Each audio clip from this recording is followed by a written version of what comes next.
Hello everyone. So বাড়ির পাশেই গঙ্গা পুজো হচ্ছে। তো পাশে বলতে একটুখানি দূরে। সো ওখানে আজকে একটু গঙ্গা পুজো দেখব এবং তারপরে প্রসাদ বিতরণ হবে। তো মায়ের সাথে যাচ্ছি। পুজো প্লাস পুজোর প্রসাদ খেতে তো খুবই ভালো লাগে, স্পেশালি ভোগের খিচুড়ি এর সমস্ত জিনিস। হ্যাঁ, যাই হোক, সো তারপরে একটু খাওয়া দাওয়া করে চলে আসবো।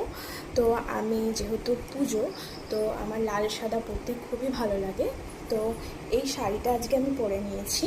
তো এটা হচ্ছে একটা ঢাকাই জামদানি, ঠিক আছে? এটা অনেক বছর আগেকার শাড়ি আমার।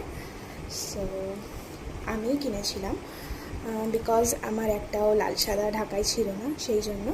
তো এই সিম্পলের মধ্যে একটা কিনেছিলাম। এটা আমি আর্ট করে আগে পরেছি, আর আজকে এমনি জাস্ট আর্ট পরে নয়, এই একবার এরকম ছেড়ে দিয়ে আর কি পরলাম। অ্যান্ড গলায় পরেছি এই সুন্দর লাল সাদায় পুঁতি দিয়ে করা এই সুন্দর একটা নেকপিস। তার সাথে আছে দেখো সেট করা একটা কানের দুল, এটার সাথে এটা ম্যাচ, ঠিক আছে? আর এই যে কঙ্কন বলে না, এটা একটু পরে নিয়েছি।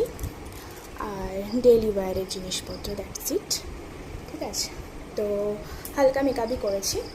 কেমন লাগছে আমাকে বলো। তো চলো এখন যাওয়া যাক।